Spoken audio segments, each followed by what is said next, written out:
Welcome to Speak Up and Stay Alive RadiOh with author, speaker, and your host, Pat Rouleau. Finally, someone willing and able to blow the top off hidden healthcare and hospital dangers. She's provocative, upbeat, balanced, fearless, fresh. Pat has over 20 years of experience as a professional public speaker and knows how to approach this important subject with enough humor and wit to keep you informed, entertained, and empowered. Each week you will say, "Oh," as Pat explores and exposes little-known hospital hazards, delves into the deep waters of dangerous healthcare practices, picks the brains of her good-looking and influential guests to help keep you and your family safe in today's fragmented healthcare system. The program is not intended to replace medical advice from a licensed professional, but rather to encourage you to become a well-informed participant in your health and well-being. And now, your host, Pat Rouleau.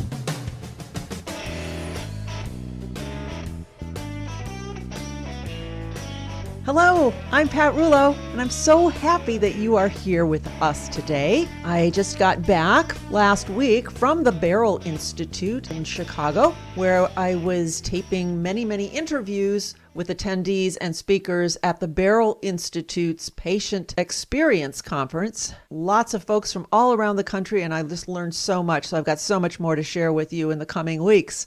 And in May, I will be a speaker at the Cleveland Clinic's Empathy and Innovation Patient Experience Summit. And if you're interested to attend that summit, it is a 3-4 day event, and go to the Cleveland Clinic website and you can find out more about that. So I'm looking forward to that as well, getting lots of information about the patient experience. And that's what we're all about here. Speaking of the patient experience, our guest today is Nick Jacobs, and I'm very excited to have him on the show with us. In fact, I think we're going to break him into 2 sections and have him this week and maybe a few weeks from now finish up, because we've got a lot to talk about with him. He is an innovator when it comes to healing hospitals. So you'll need to stay tuned for that. And we're also going to talk a bit about integrative medicine. Now, most folks have never heard of integrative medicine, but it's simple, really. It's a holistic movement that has left its imprint on many of the nation's hospitals, universities, and medical schools, where the thought is, let's treat the whole person.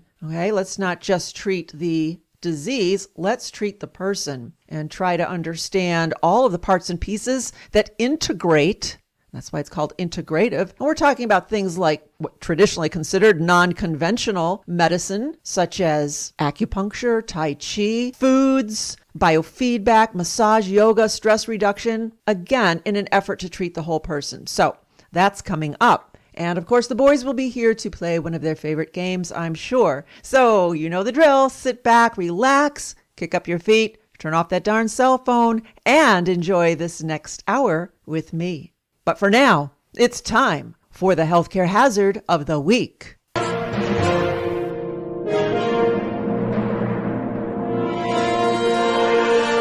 Relationships. Sometimes on this show, we talk about medical errors and mishaps that are somewhat out of our direct control. But today, I want to discuss something that we as patients definitely can control, and that is our relationships with healthcare staff, doctors, nurses, aides, and even the housekeeping and transportation staff within a hospital.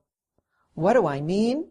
Well, think about how many people there are in the hospital on any given day. Thousands and thousands. And who are you? You're the new heart attack in room 202 or the hip replacement in 303. No one really knows anything about you, and it seems like no one really cares. Is there something we can do about this anonymity? Here's a story that I think exemplifies what I'm talking about. Every time I go to a certain bakery restaurant, I always order tuna on a bagel. No tomatoes, please, but I would like lettuce and onion. Now, mind you, this is not a sandwich that is on the menu. In fact, in order to save time, this establishment has many sandwiches pre-made, so the customer can quickly point and be gone. So when I order my sandwich, I am now an irritating customer who wants something special. The employee has to stop the usual routine and make a special sandwich. Every single time the sandwich is served to me, it is wrong. I always get tomatoes. I'm not sure why it's beyond belief that someone might not want tomatoes, but they always show up. Usually the onions are missing, and always the tuna is smushed onto one side and the bagel is uncut. So Now I have to go back to the counter and get a correct sandwich, or usually I just deal with it. Remove the tomatoes, forget about the onions, and oh, did you ever try to cut a bagel with a blob of tuna with a plastic knife? Not easy and not good. I always end out with tuna on my hands. It's just a big mess. Well, one day, as I was placing my irritating order, I complimented the gal behind the counter on her beautiful necklace. I asked about the purple stone, which I thought to be sugilite. Quite surprised that anyone would recognize the stone, she said yes. Then I asked, was it made by a Navajo named Harvey Begay? Her eyes opened wide. Why, yes, how do you know this? I then explained that I used to own an American Indian art gallery and made many trips to New Mexico to purchase art for my shop. So we chatted for a few moments longer, and then I went to find a seat in the restaurant. A few minutes later, when someone served me my sandwich, guess what? For the first time ever, it was made correctly. Tuna, lettuce, and onions all spread evenly and smoothly on a bagel that was actually cut in half right down the middle. And no tomatoes. And do you know what I attribute this dining miracle to? Yep, you guessed it. She and I developed a little relationship. We had a meaningful conversation. I became someone to this employee besides an irritating sandwich that is not on the menu. So let's move this to the hospital. What if you can become someone special, a friend, and not just the irritating call bell in room 203? Well, if you're not feeling well, you may not be able to do this by yourself, and that is why it's so important to have an advocate with you, someone to make friends with the hospital staff. Here are a few ways to stand out, and in a good way. First of all, come prepared with knowledge. The more you know, the less dangerous the place will be. Bring a current list of all medications, allergies, emergency contact numbers, healthcare power of attorney, living will, and so on. You will stand out, because trust me, not many patients do this. Now you will stand out as being a smart patient. Bring a small poster of pictures of you when you're healthy and happy, your spouse, children, grandkids, pets, your garden, anything that allows others to see you as a real person with a real life and not just the faded hospital gown and messy hair. Now, when Nurse Susie asks about the kids in the picture, you can ask Nurse Susie if she has kids or grandkids. When she tells you about her son's upcoming soccer game, you can inquire the next day about the results. Did Johnny's team win? Find out what matters to them. Find some common ground. Do you both like a certain TV show? Are you both fans of a local sports team? Now you are a friend. You care. They care. And no one wants to hurt a friend. Remember people's names and use them often.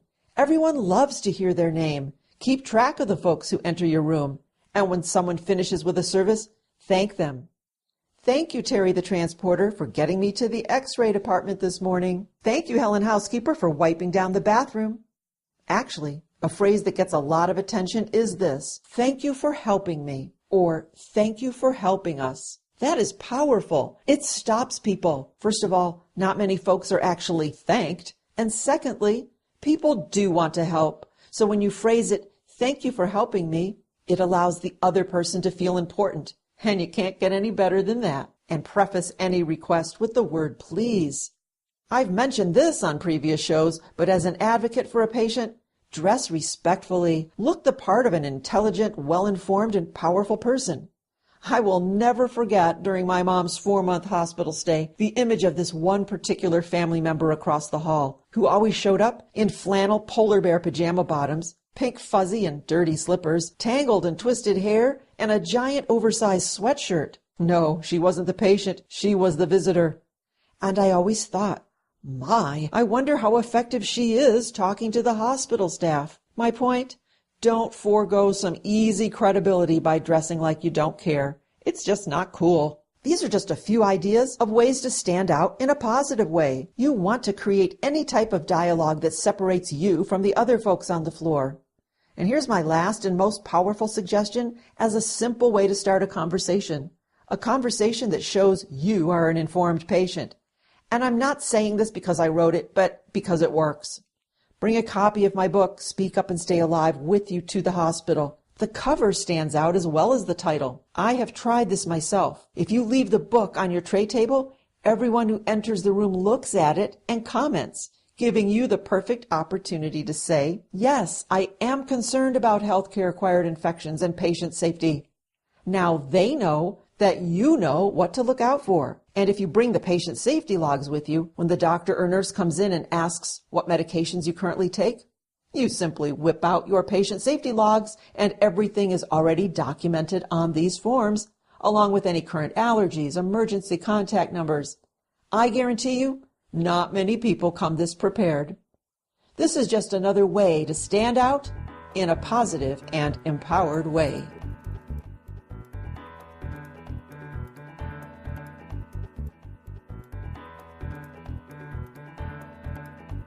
Now, if you or someone you know needs some in-home care or just some companionship for a few hours each week, Comfort Keepers are my go-to resource. They have the trained and ready, compassionate and friendly Comfort Keepers to help with all of your needs. Whether in your home, an assisted living home, nursing home, or hospital, sometimes all you need is a friend to stop by and brighten your day or tidy up your living space. Call Jack and Bonnie Warren at Comfort Keepers, 866-942-1960. That's 866-942-1960, or visit them at comfortkeepers.com. And Hospice of the Western Reserve is the only resource for quality hospice and palliative care. If you know someone who has less than 6 months of life, or so it seems, Hospice of the Western Reserve is a quiet and peaceful place to spend quality days. It really is worth it to check them out sooner rather than later. And you can call them at 800-707-8922. That's 800-707-8922, or visit them at hospiceofchoice.org.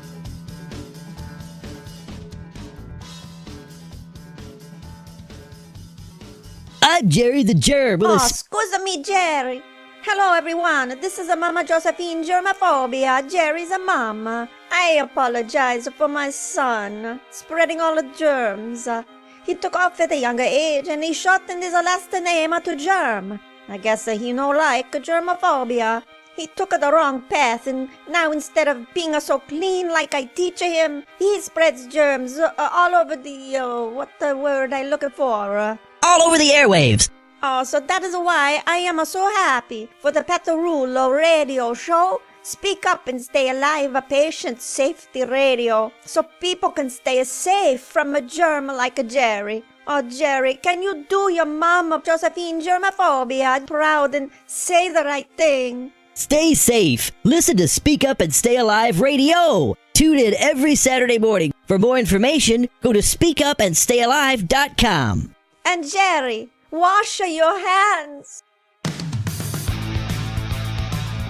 You are listening to Speak Up and Stay Alive, Patient Safety Radio. I am your hostess, Pat Rouleau, always in search of the best guest. And when I read the title of the book written by today's guest, I said, yes, let's get him on the show. He is Nick Jacobs, the International Director for Sunstone Consulting. In that capacity, he provides strategic solutions to companies, organizations, and individuals specializing in integrative medicine and biomedical research. He has more than 20 years' experience in hospital management, with an acknowledged reputation for innovation and consumer-centered leadership. Throughout his career, Nick has developed a reputation for leadership that focuses on effective delivery of service that puts the patient's needs and concerns first. He speaks extensively on this topic and has spoken for the American College of Healthcare Executives, American Hospital Association, and the World Health Organization numerous times. He is also the author of the serious book, Taking the Hell Out of Healthcare, and the humor book, You Hold 'Em, I'll Bite 'Em. And he's with us today, so welcome to the show, Nick. Thanks very much. It's our pleasure. Well, tell us about your journey and how you came to write a book with such a bold and memorable title as Taking the Hell Out of Healthcare. I actually started out as a professional trumpet player and music teacher. I have a master's degree in music, and I taught for 10 years, played professionally for almost 20 years. And when I was in my late 30s, I went back to for my second master's degree in hospital administration at Carnegie Mellon, and went on and got my certification at the Harvard program, and then did the American College of Healthcare Executives certification. And I ended up in a hospital in Johnstown, Pennsylvania. Within maybe a day or two after taking the job, I realized what I had feared initially was that I really didn't like being in hospitals. Oh, my. It was quite an experience from the get-go, and then it struck me after probably about the first 2 months that I won't say I was completely a left-brain person, because obviously I had to have skills on both sides, and I think music helps you balance that a little bit, but I was certainly not a heavily left-brain person, and I felt like I was more of a right-brainer trapped in a left-brain world, and I was more of a people person, and I could not get my head around the fact that there was such an insensitivity toward people in a business that was all about taking care of people in their most vulnerable times of their lives. It was one of those things where I was swimming, I guess, against the tide the whole time initially, because I would go into this different CEOs that I had over those time periods, and I would say, why do we treat people like this? Why don't we treat them a little differently? And so that was the beginning of my journey. There was one other major factor that literally changed my life, and that was the fact that my father had died when I was about 27 years old. He died of lung cancer, and I realized during his passage that death was still failure at whatever point, still considered failure in healthcare. And so as he was nearing his end, the caregivers stayed away from the room. They yelled at my mother for leaning up against the bed beside my father's and wrinkling the sheets, and they didn't provide us with any type of comfort at that time. This was in the 70s. And so that was the journey that made me write a book called Taking the Hell Out of Healthcare. Mm-hmm.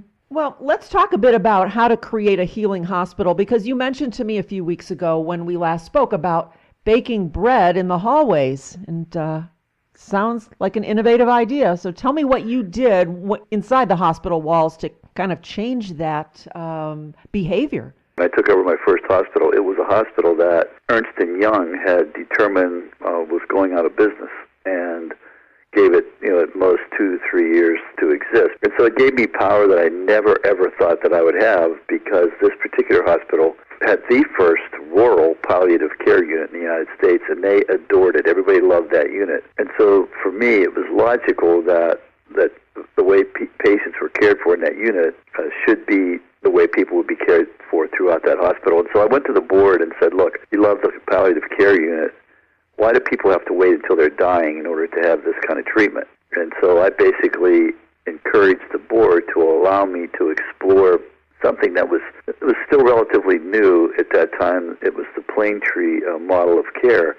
And so our efforts were around what can we do to make this a more humane experience. And we used to have one vice president of nursing who used to say, we're a hospital that doesn't require our patients to leave their dignity at the door. I actually walked through the halls not long after I had gotten the job, maybe 3 or 4 months, and randomly selected 4 employees. I really didn't even know them at all. I took them into my office and said, I want you to call your families and tell them you're going to be spending some time at Disney. And I sent them all for Disney training, with the caveat that when they came back, that they would then spread the word to the rest of our employees on how Disney treats people. And it was fantastic, because here was a maintenance man who was passionately teaching his peers in that facility about, how the parks take care of the people. And it was about employee empowerment, and it was about, in our case, patient empowerment. Then I took the head of housekeeping and the head of dietary, and I said, tell your loved ones you're going to be spending a weekend in Washington, D.C. at the Ritz-Carlton. And I sent the 2 of them to the Ritz-Carlton in Pentagon City. And I said, your only assignment while you're there is to talk to every single employee that you can find and ask them what their job is and what they do and how they do it. And that was the beginning of, in essence, a quiet revolution. There was another aspect of change that became part of it. And I'm not a real big guy, I'm not a little guy, but whenever I was a kid, as a musician, everybody deals with a certain amount of bullying, and that was something that I had grown not to tolerate. And so I basically identified some of the bullies in the hospital, and I took on the first 3 who happened to be physicians at the time, and I fired them. They were contracted physicians, so I could do that. And it made such a difference in the environment that my medical executive committee said, we like what you did there, and so we're going to support you. And over the years, about 14 other physicians had that same opportunity to go somewhere else to work. And the way they handled it was by saying, basically, look, this is not the way we act in this facility. We don't throw scalpels, or we don't humiliate and scream at people in the middle of the halls, or whatever it was. And so we'll put you through anger management classes, and if you do this again, we'll take away your privileges and report you to the National Physician Data Bank. And the other option was that they would resign that day and leave. And so we, in essence, removed bullying at that level. And then through our employee HR department, we removed bullying in terms of our staff as well. So it was clearly about 10% of the staff was helped to find jobs at other hospitals in the region. And I call it the gift that kept on giving, because they went to the other hospitals and were bullies and were mean there to the patients too. And so we had that going on. At the same time, we began doing things that were like humane. We did bake bread in the hallways, and we initiated 24-hour visiting, which at the time that was initiated, you would have thought that I had asked all of the employees to bring their firstborn child to the lobby for me to assassinate them. Oh. That was a big change. I mean, 24-hour visiting was difficult to sell, but we did. We, in fact, put double beds in all the OB suites, and everybody used them. A lot of other things that came out of it, but it was an interesting conversion, and it was a fun conversion with many, many bumps along the way, believe me. Well, the other thing that happened, I think, was that I personally, when I was about 28 years old, I think, my neighbor asked me to come over to his driveway because the huge piece of concrete that was part of his driveway had welled up from the frost over the winter, and he asked me if I would help him lower it back into the driveway appropriately, and it was really heavy. And he said, now here's what we'll do. We'll lift it up, and on the count of 3, we drop it in the hole. And so he went 1, 2, and I looked at 3. His foot was under it. So I held on to it, and he let go as he pulled his foot out. Well, I didn't know he was going to pull his foot out. Oh. So here I am holding this 250-pound piece of concrete in a not appropriate bend.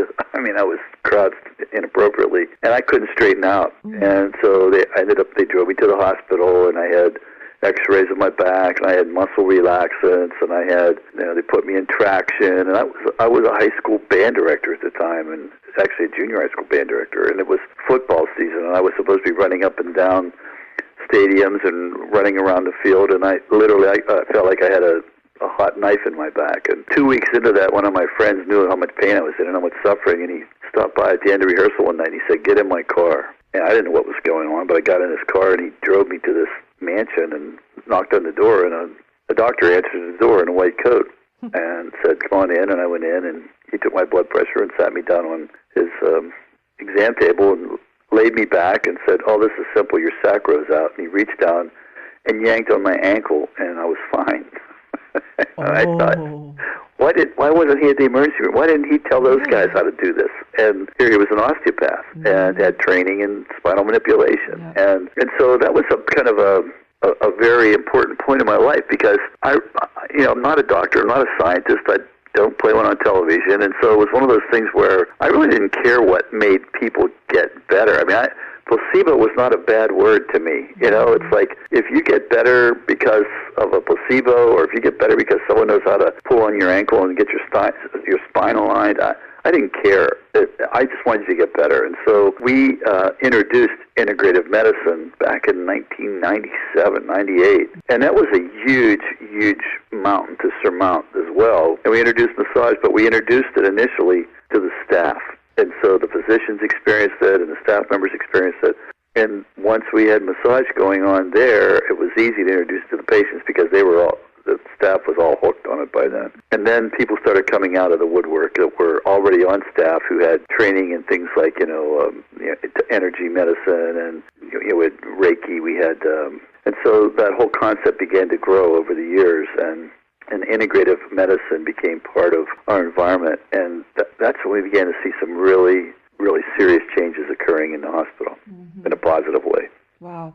Let's talk about integrative medicine. I want to read a quick quote from an article on your website where you wrote, I'll never forget when one of my research scientists told me years ago that hydrogenated fats were the worst human experiment ever perpetrated on mankind without his knowledge. And here we are decades later, after tens of thousands of unnecessary heart attacks, heart attack deaths, finally banning them. This is not brain surgery. So in integrative medicine, do you also consider food as our medicine?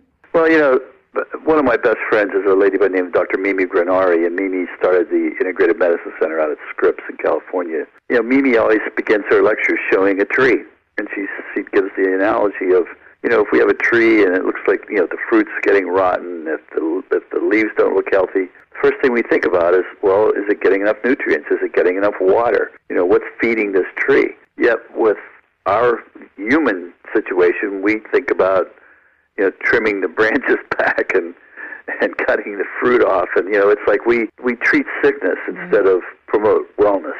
And so I was really curious about that. And it turns out that in 1910, the Rockefeller Foundation had commissioned a gentleman whose name escapes me right now to write a white paper on what classes should be taught in the medical schools of the United States and Canada.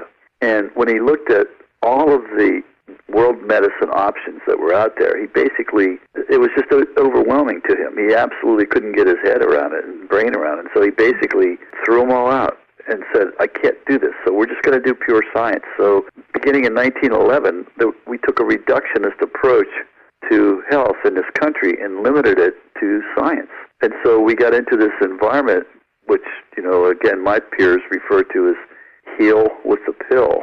And, you walk into the doctor's office and you have high blood pressure and they give you a pill, and then you come back 2 or 3 months later and guess what? You have low potassium because the blood pressure pill created that scenario, and then you get potassium pills and you come back 3 months later and your stomach is upset from the potassium, and so you get, the purple pill, and all of a sudden you come back and you have osteopenia because that was caused by, one of the side effects of the purple pill. And it's like we just go around this circle of pills. I mean, you see people walking out of the physician's office with virtually a bag filled with samples, and we don't really get to the root cause. We're not really dealing with the nutrition. We're not dealing with the food. We ended up distorting our food supply to the point of where, you can't find a label that isn't, an inch long, an inch deep in terms of chemicals and additives that we're not even aware of. I mean, they talk about some of the soft drinks that we have that have a chemical in it that's banned in Japan and China and Europe, and it's a fire retardant, but it's present in some of our soft drinks. And you start to look at all of these different crazy things that we do in our food in this country in order to mass produce food. I mean, the whole hydrogenated fat story is one of, it gave additional shelf life, so economically it made perfect sense. But that hydrogenated molecule that changed that structure also is what, ended up causing inflammatory disease in us, which is dealt with by our bodies through cholesterol. So, I was flying several months ago. I was flying with the gentleman. I said, what do you do? And he said, I'm a fish biologist. And I thought, well, must work at SeaWorld, or he studies whales in the North Atlantic or whatever. And I said, so what do you do? He said, what do you think I do? He said, I do the same thing that the cattle biologist and the chicken biologist do at their factories. He said, except I stand by a pond all day and I throw antibiotics in. Oh. If one of those fish gets sick, they all get sick. And he said, and of course, the antibiotics help them gain weight faster. And that was a well-known fact, and it's why a lot of animal feed has not tetracycline, but versions of it in the food. It helps them fight off from being in these horrible crowded conditions. It helps them fight off disease, but it also allows them to gain weight faster. And I'm not like being a freak about this. I mean, it's just the reality of we are a country that's that has a lot of food that is commercially produced. And if you read the book Tomatoland, trying to grow tomatoes in Florida it's ludicrous because it's a tropical climate. They don't grow well in a tropical climate. They grow well in California. So in order for those tomatoes to even make it to full term, they have to be sprayed with 80% more chemicals than they would in a normal climate. And so, you talk about the dirty dozen food. I could go on and on and on. I don't want to do that. I mean, there's a lot to it. No, I hear you. There's so many things in our environment that contribute to poor health, and sadly, it's all man-made, the genetically modified foods, and like you said, food additives and antibiotics. And so then people have symptoms that are difficult to diagnose, and you get that whole cascading effect, as you mentioned, with the pills. And yeah, I don't know what the ultimate solution is to that. I mean, if we don't clean up our food supply. I think that, just eating more fruits and vegetables, natural foods, if it's not natural. And, and they game that system too, because I found out the other day that, that when they say these are non-caged chickens, they're permitted to just let chickens live on top of each other. They're just not in cages. And or if they say free range, all they have to do is let them out of their cages for 2 hours a day. That merits them as free range. And it's interesting because when I was in my 20s, I had realized that my cholesterol was like 300, and that was acceptable in my 20s. The range was acceptable. When you talk to the historians, the medical historians, they say that science, everybody knew that was not an acceptable number, but they weren't willing to take on the lobbyists from, dairy and from meat and from all the different places. And truthfully, I think back when I was a kid that, everything was margarine. If you didn't eat margarine, you were a freak, but you could literally set that margarine on a table and leave it there all week and still eat that margarine. And now we know that was filled with hydrogenated fats, and it contributed to inflammatory disease. And you say you don't know what the answer is. I think I do. I think it's an integrative medicine approach where you treat food as medicine. Okay. Where can our listeners learn more about you and what you do then? Well, I still do have a blog called Healing Hospitals. It's healinghospitals.com. It's plural because somebody else has Healing Hospital. If you just Google Nick Jacobs, and I put FACHE after my name, which is a fellow at the American College of Healthcare Executives, because there are a few other Nick Jacobs that have some, one murdered somebody in England, and there's one, it's a male stripper in San Diego or something. So I'm Nick Jacobs, FACHE, or F. Nicholas Jacobs, and you can Google me. You're funny. They'll say, that Pat has some really exciting guests on her show. Some colorful background. Oh, my gosh. Well, listen, before we go today, do you have any final words of advice for our listeners about anything? Yeah, my final word is to get your book and read it. Aw, you're a sweetheart. No, I mean it, because I really, really believe that you must have a patient advocate with you. And my other final word is that make sure you know what you're putting in your mouth when it comes to food. I mean, if it's not natural, you're challenging your body with inflammatory disease, which could lead to, all the different autoimmune diseases, heart disease, cancers. That's all coming from inflammatory disease that comes from this make-believe food that we eat. So take some time and make sure you know what you're putting in there.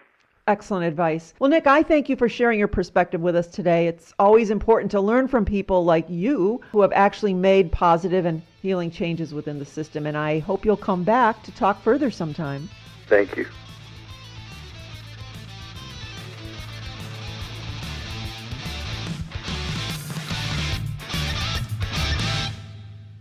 Tax time is quickly approaching, and I bet you didn't know this. Since 2001, Congress has introduced changes to our tax code nearly 5,000 times. Who can keep up? This tells me that if you and I try to do our own taxes to save money, we just may be losing money. So what can you do? Contact Ebert Financial Group, located on Mayfield Road in Chardon, Ohio. Call today to set up a free consultation. Get it done early this year. Ebert Financial Group, 440-285-2060. That's 440-285-2060. Does your home or workplace smell musty after this long, cold winter? Want to remove pollutants from the air and deodorize your space? Then you need a 3-day risk-free trial with the Fresh Air Box, a portable unit that removes the cumulative pollutants from the air that contribute to allergies and asthma symptoms. Carolyn Reed will deliver and set up this portable box for you to try for free for 3 days. Improve the air you breathe. Call Carolyn today at 440-665-7559. That's 440-665-7559. After the show, be sure to visit the website speakupandstayalive.com for more life-saving information. Plus, that's where you can purchase the book, Speak Up and Stay Alive, The Patient Advocate Hospital Survival Guide. Bring the book to the hospital with you. It's the best way to stand out, and in a positive way. And remember, we donate 2 handmade pillowcases to either a troop member in Afghanistan or to a local veterans shelter for every book sold, with your name on it as the donor. So for a mere $20, you benefit, and so does some well-deserving warrior. Give a meaningful and useful gift that really says, I care. Give the gift of healthcare safety. Purchase the book, the patient safety logs, and throw in some of those icebreaker cards. It's a one-size-fits-all present that everybody needs. You can order online at speakupandstayalive.com, or you can request by email at speakupandstayalive.com or call me 440-725-5462. And now, back to the show.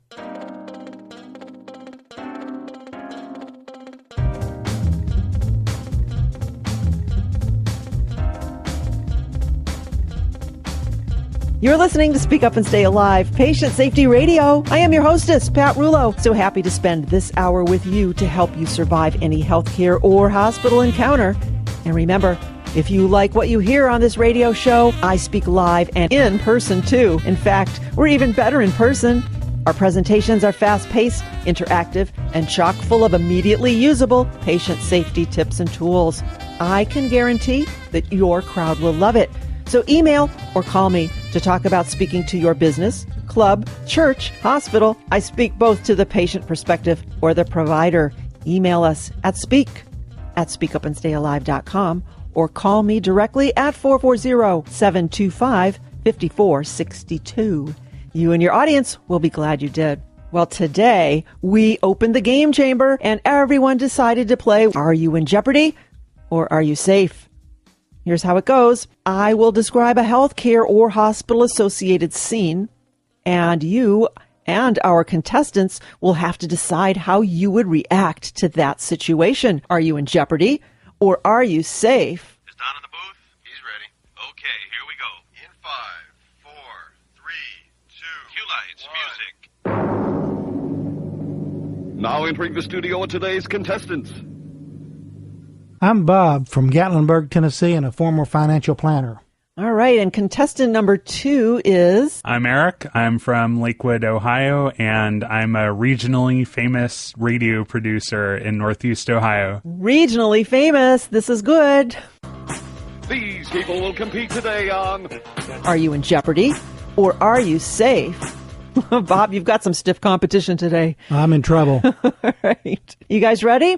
Let's go for it. Let's go. All right, here's the first scenario. You are a patient in the hospital. Your nurse knocks, enters the room, introduces herself, washes her hands, and asks your name, and then sits down to speak with you. Are you in jeopardy, or are you safe? What do you think, Bob? I think you're in jeopardy. You think you're in jeopardy. What do you say, Eric? All right, I'm sorry. Somebody actually just walked in while you were saying all that. And that distracted me. No, sorry. I'm sorry. It's just this long list of details I'm having trouble keeping up with. All righty. Bob, you said you're in jeopardy? Yeah. I'd say you're in hospital heaven, guys. What a thoughtful way to enter the room. With an introduction, she sanitized her hands without being asked, verified your name as the correct patient, and sat down to have a real conversation. I like it. All right, guys, here's scenario number 2. 3 weeks ago, you got a new prescription and had it filled at the Looks Right pharmacy. Last week, you had another prescription filled at a pharmacy closer to home. Today, you're out of town and have the newest one filled at the local pharmacy across from the hotel. Are you in jeopardy, or are you safe? I'm going to say you're in jeopardy because you should use only the same pharmacy. And what do you think about that one, Eric? I'm kind of wondering how much dosage you'd be getting having all those prescriptions filled. Absolutely. You hit it on the head. We talked about this on the show. To avoid drug interactions, get all of your prescriptions filled at the same pharmacy or at least the same pharmacy chain. In this way, the computer system will flag any dangerous combinations if you're taking too much. Plus, a pharmacist is a great resource. I'd say get to know your local pharmacist. Good answer, guys. Oh, we did good, didn't we, Eric? Yay. Yay for you. All right, here's scenario number 3.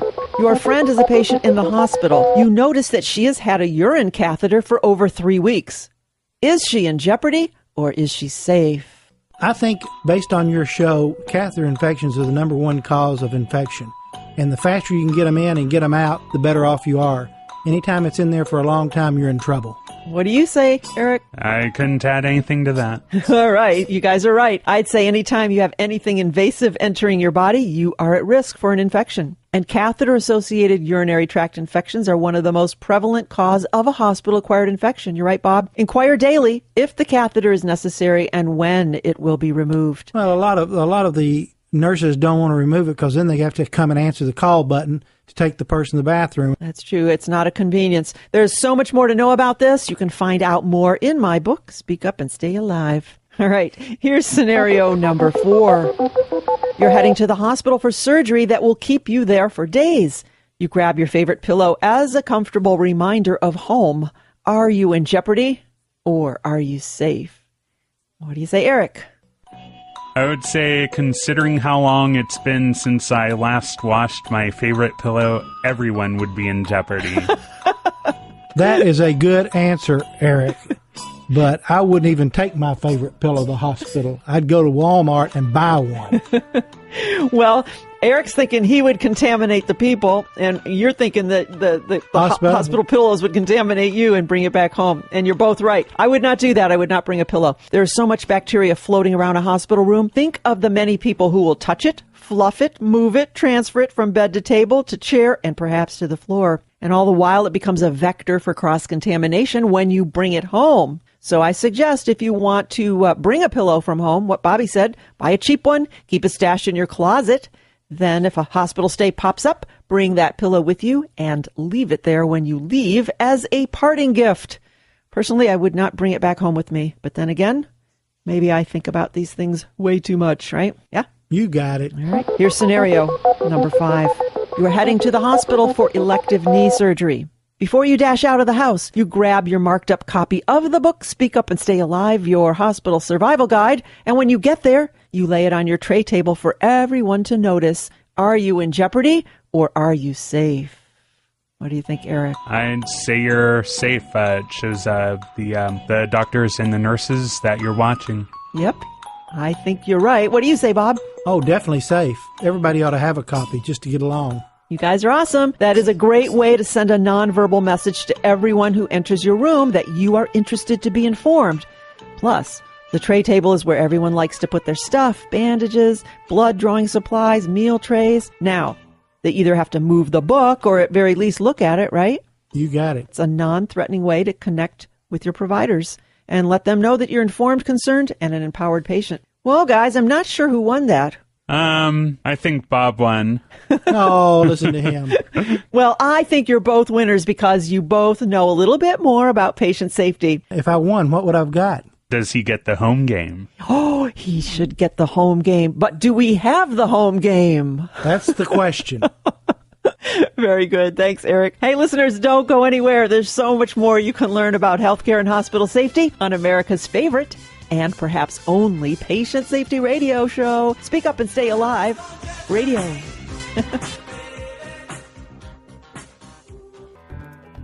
Now to the health side of life. Are you a doctor, nurse, a healthcare provider?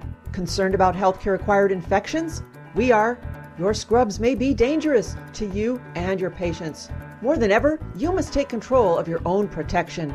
Bleach, your mother's favorite, is still the best defense against healthcare-acquired infections. BrendaJune.com scrubs are made from exclusive woven and knit blends that provide superior fit, comfort, and performance. Pants, skirts, tops, their fabrics are durable and bleachable. If you wear scrubs, you owe it to yourself and your patients to wear scrubs responsibly. Visit BrendaJune.com for high-quality, American-made, bleachable scrubs. That's BrendaJune.com. Take control of your protection today. Visit BrendaJune.com or call 1-855-668-7278. They make a great gift too. That's BrendaJune.com.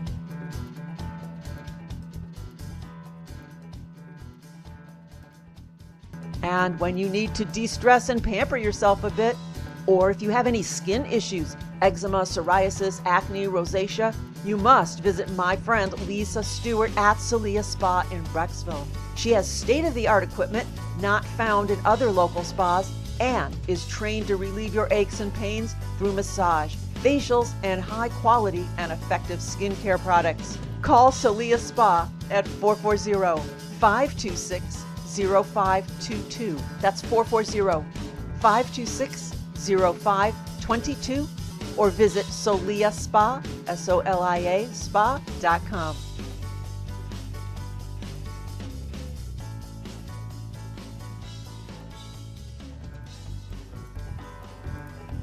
You've heard Mary Sheehan on the show, everyone's favorite pharmacist, Prescriptions for Happiness. This gal has an innate way to get to the heart of a problem, and that's why she is the perfect person to call when you have any kind of relationship issue or even an issue with yourself. She will talk with you for 30 minutes, record the conversation, come up with a solution, and send you a copy of the conversation so you can use it in the future to help you get through whatever is bothering you. Call her. She is full of energy and quite intuitive. Mary Sheehan, 330-592-5793. That's 330-592-5793. Or visit prescriptionsforhappiness.com. Do you or someone you know need help to navigate a hospital stay or a confusing medical situation? Concerned about nursing home care or just need a neutral medical person to guide you in the right direction? Or are you completely confused about health insurance and all of the interesting options? Well, I have the solution. She is Hari Khalsa, an experienced patient advocate who can help.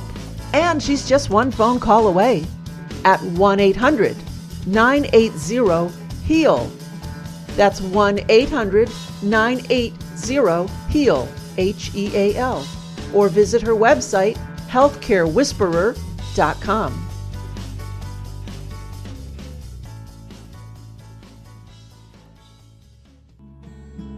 You're listening to Speak Up and Stay Alive, Patient Safety Radio. I am Pat Rouleau, your hostess and author of the book, Speak Up and Stay Alive, the Patient Advocate Hospital Survival Guide, available at all of our live speaking events or at our website, speakupandstayalive.com.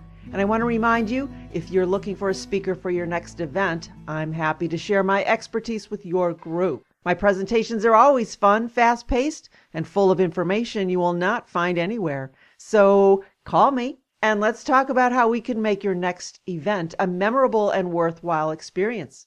I'm at 440-725-5462, or you can always email speak at speakupandstayalive.com. Now we're short on time today, but before we go, I want to give a big thank you to our weekly radio sponsors and guest experts. So please visit speakupandstayalive.com, the website, to find out more about our sponsors and weekly guest experts. And please use them and their services, because thanks to them, we are here, and that helps keep all of us safe. And be sure to come back next week. Lots more to share with you. So tell your friends, mark your calendars, and set your alarms for next week. Same time, same place, but not the same information. Start your week with an O. Speak Up and Stay Alive, Patient Safety Radio. And until next week, I hope you have a healthy and a happy week. I am Pat Rouleau, and I am your guide to safe and successful healthcare and hospital encounters. The information provided in today's broadcast is for informational purposes only and was not intended for use as diagnosis or treatment of a health problem and should not be considered as medical advice. If you've missed part of today's show or just want to share the information with friends, you can listen to all of Pat's previous shows at speakupandstayalive.com. Want even more information? Purchase a copy of Pat's book at speakupandstayalive.com. Or you can call Pat at 440-725-5462. Until next week, remember, it's okay to ask others to wash their hands. You have to speak up and stay alive.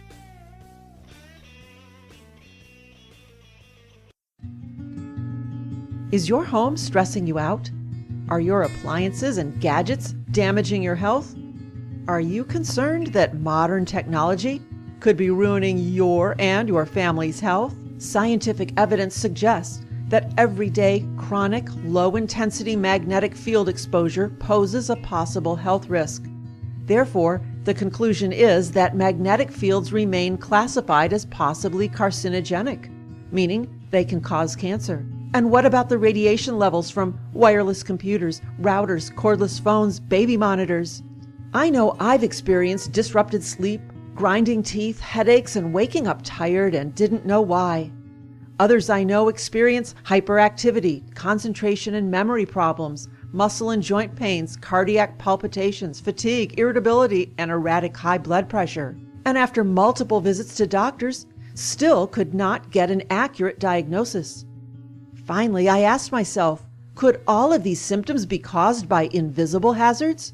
There is a growing body of research that shows that today's ubiquitous technology can be damaging to our health. So I had someone come to my home with highly sensitive measuring devices to measure the levels of electric frequencies, magnetic frequencies, radiation frequencies, and dirty electricity within my home. Oh my, was I ever shocked! Things like cell phones, routers, chargers, power strips, smart meters, dimmer switches, and on filled my supposed sanctuary with invisible yet damaging health hazards. Once I removed these hazards from my home, I slowly began to feel better. So I'm suggesting that you too have a healthy home consultation to identify problem areas in your home. The folks at Healthy Home will test the EMF levels in your home using small, specialized equipment, focusing particularly on areas of the home where you spend most time. And then we'll make recommendations about how you can reduce your exposure and minimize the effects on your health. The home consultation includes full measurements of electromagnetic fields within every room in your home. It takes about an hour, and you will be given a comprehensive report that includes full recommendations on how to reduce the negative impacts of EMFs and turn your home into a healthy, healing, and safe environment. And for a limited time, I'll even come out with them to meet you and help explain the findings. Call me, and I'll pass on the information. 440-725-5462. Don't feel like this.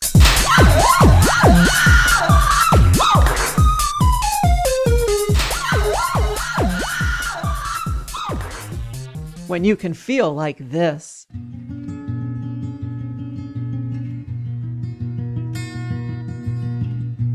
Schedule a Healthy Home consultation today, and I'll come too to meet you and share what I know about healthy homes. Call 440-725-5462. That's 440-725-5462. And remember, a healthy home is a happy home.